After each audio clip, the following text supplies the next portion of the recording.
Magandang gabi mga masters, bali ngayon po ay 3 videos po ma-upload ko po sa aking YouTube channel. Tama nga mga masters, 3 videos nga po ma-upload ko po. Yon, what's up mga masters? Nandito na naman tayo sa panibagong araw, panibagong kabanata na naman ang pagsasama-samahan natin ngayon guys.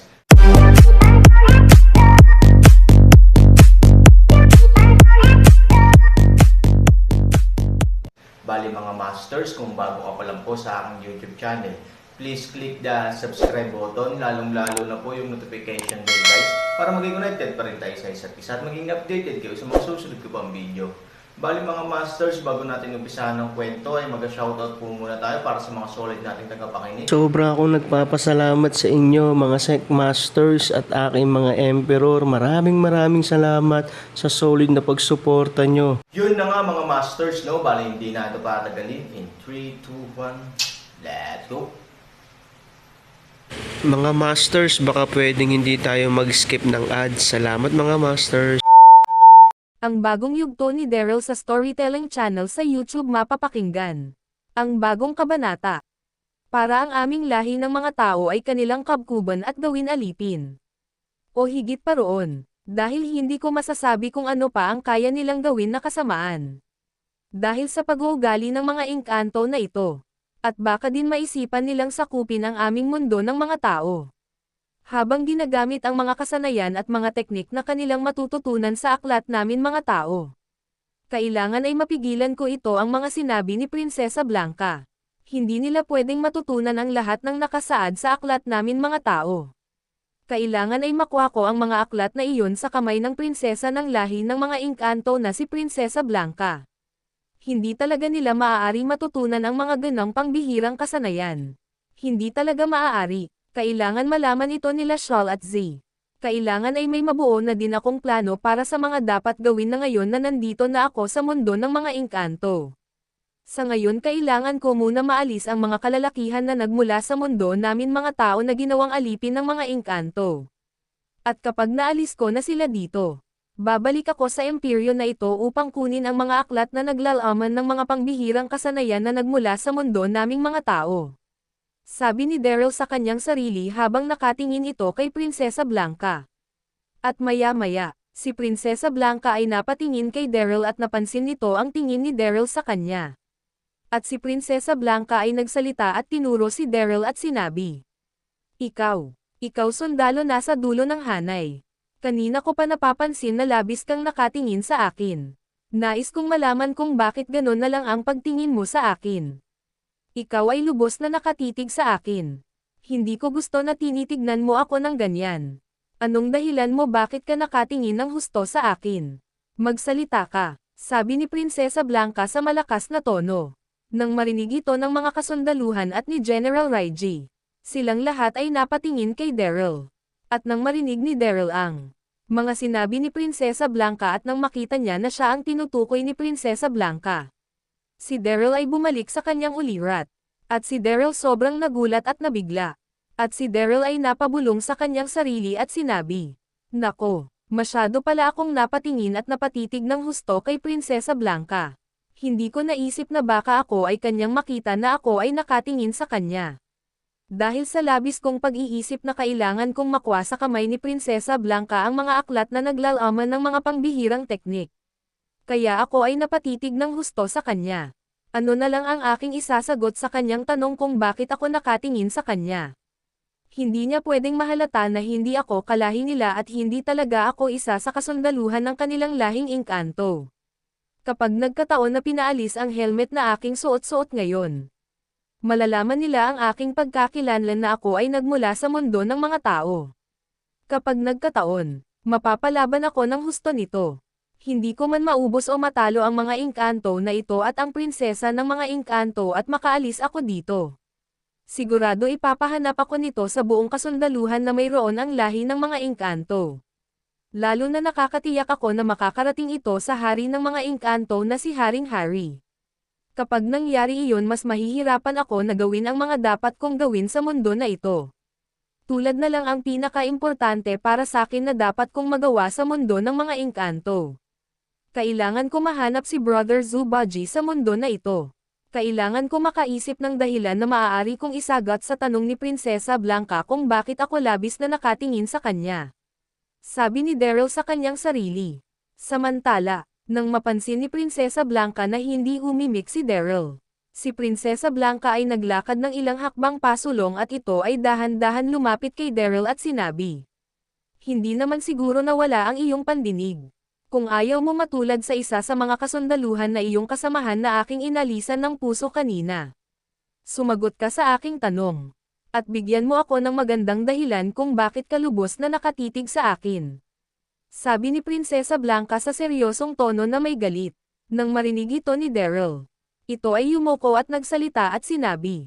Paumanhin Prinsesa Blanca, patawad sa aking pagtitig sa iyo. Humihingi ako ng kapatawaran sa aking nagawa. Sabi ni Daryl sa nagkukunwari na kinakabahan ng lubos. Nang marinig ito ni Prinsesa Blanca, ito ay nagsalita sa malakas na tono at sinabi. Hindi ko nais marinig ang paghingi mo ng tawad sa akin. Ang nais kong marinig mula sa iyo kung bakit at anong dahilan mo para tignan mo ako ng ganon. Kung hindi mo pa sasabihin sa akin ang iyong dahilan, ikaw ay aking papazlangin sa oras na ito. Huling pagkakataon na ang ibibigay ko sa iyo. Kaya sabihin mo na ang dahilan mo sa pagtitig mo sa akin ng husto. Sabi ni Prinsesa Blanca. Nang marinig ito ni Daryl ito ay wala ng choice kung hindi magsabi na lang ng kung ano-ano. At si Daryl ay nagsalita at sinabi. Prinsesa Blanca, nakakahiyaman sabihin ito. Ngunit, lubos akong humahanga sa iyo. Lubos kong hinahangaan ang iyong kagandahan at katalinuhan. Ang iyong kahusayan sa lahat ng aspeto ay talagang nakakahanga. Ang iyong magandang muka at kutis ang mas lalong nakapagpaangga sa akin. Lalo na nung sabihin mo sa amin lahat ang iyong dahilan para magpagawa ka ng silid-aklatan sa lugar na ito. Ang mga aklat na nagmula sa mundo ng mga tao, ay iyong natuklasan na maaari itong makatulong sa ating lahing engkanto. Lalo na sa aming mga kasundaluhan. Ang mga nakasaad sa aklat na iyong daladala pagbalik sa mundo natin na ito ay sobra talaga kahanga-hanga. Napakahusay mo talaga Prinsesa Blanca at napakatalino. Dahil dun kaya mas lalo kitang hinahangaan. Kaya lubos akong napatingin sa iyo Prinsesa Blanca. Patawad kung hindi ko napigilan ang aking paghanga sa iyo Prinsesa Blanca. Patawarin niyo sana ako sa aking pagtitig sa iyo. Humihingi ako ng kapatawaran Prinsesa Blanca. Sana ay bigyan niyo ako ng awa. Sabi ni Daryl sa nagkukunwaring tono na sobrang natatakot. Nang marinig ito ng lahat lalo na si General Raiji. Ang lahat ay lihim na napangiti dahil sa sinabi ni Daryl na pag-amin. At si Prinsesa Blanca nang marinig nito ang mga sinabi ni Daryl na mga dahilan kung bakit si Daryl ay nakatingin ng lubos kay Prinsesa Blanca. Ito ay nagsalita at sinabi, yun lang ba talaga ang dahilan kung bakit ka lubos na nakatingin sa akin? Sabi ni Prinsesa Blanca, ang tono ay medyo nag-iba at medyo kumalma.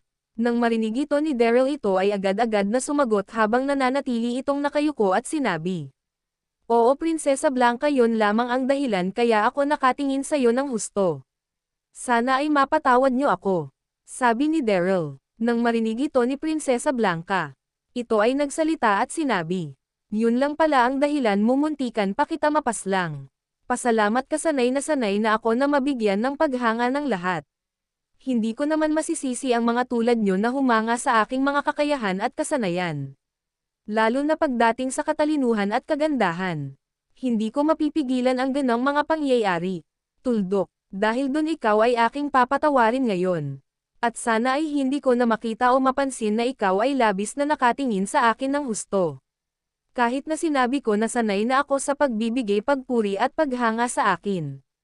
Ang kakaibang tingin na tulad ng ginawa mo kanina sa akin ay hindi ko lubusan nagustuhan. Nakakapagbigay pagkailang sa akin ang mga ganong klaseng tingin.